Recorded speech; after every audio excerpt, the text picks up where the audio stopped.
ओम ह्रीताराद्रव्यै नमो नमः। ओम ह्रीताराद्रव्यै नमो नमः। ओम ह्रीताराद्रव्यै नमो नमः।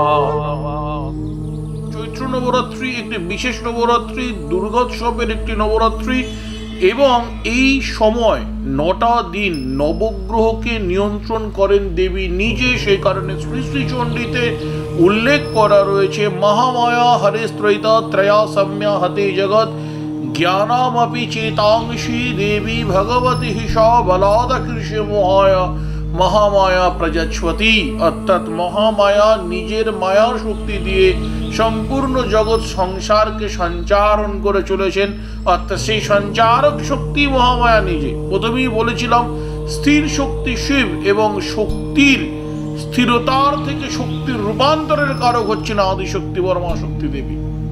তো সুতরাং সেই দেবীকে সন্তুষ্ট করলেই নবগ্রহকে আমরা সন্তুষ্ট করতে পারি। যাদেরই শনি ডাইয়া, শনি সাড়ে সাতি, মাঙ্গলিক কাল সর্পযোগ, গ্রহণ, গুরুচণ্ডাল, এরকম পৃথ্বী দোষ, দারিদ্র দোষ, এরকম কিছু বিপরীত বুধাদিত্য দোষ, এরকম যদি কিছু কারণ জটিল সমস্যা থেকে থাকে, সেই সকল জাতক জাতিকারাই নবরাত্রিটাকে বিশেষভাবে কাজে লাগাতে পারেন। কি করবেন, কিভাবে করবেন সেটা জানবার জন্য অবশ্যই কিন্তু আপনাদেরকে সৌভাগ্য চক্র চ্যানেলটিকে লাইক এবং সাবস্ক্রাইব করতে হবে, শেয়ার করতে হবে এবং তার সঙ্গে অনেকের কাছে পৌঁছে দিতে হবে চ্যানেলটি, যেন তারাও এটা শুনে উপকার পায়।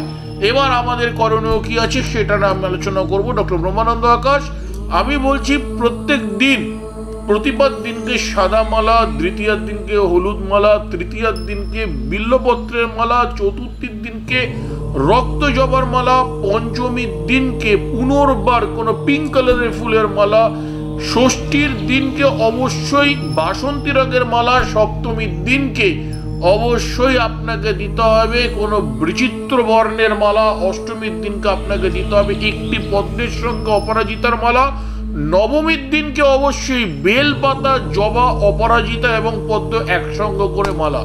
এই কটি মালা দেবীকে আপনাকে অর্পণ করতে হবে, কারণ এই কটি মালার যা যা কালার আছে সব কটা কালার নবগ্রহের সঙ্গে রিলেটেড। এই কালারগুলো নিউমেরোলজি টাইপের যদি ইউজ করতে পারেন, অর্থাৎ 1 থেকে 9, 1 সূর্য, 2 চন্দ্র, 3 বৃহস্পতি, 4 রাহু, পঞ্চম বুধ, ষষ্ঠ শুক্র, সপ্তম কেতু, অষ্টম শনি, নবম মঙ্গল, এইভাবে কালার কম্বিনেশন করে যদি আপনি ইউজ করতে পারেন তাহলে নবগ্রহকে আপনি শান্ত করতে পারেন, দেবী আরাধনা করবেন। প্রত্যেক দিন ঘুরিয়ে ফিরিয়ে 3টে মন্ত্রের জপ পাঠে 108 বার করতে হবে। একটা ওম হ্রিম সর্ববাধা বিনির্মুক্ত ধনধান্য সুতামৃত মনুষ্যমত প্রসাদেন ভবিষ্যতি ন সংশয়। আরেকটা ওম সর্বমঙ্গল মঙ্গলে শিবে স্বরাবাত্মস্বাদিকে স্বরণ্যে ত্রম্বকে গৌরী নারায়ণী নমস্তুতে।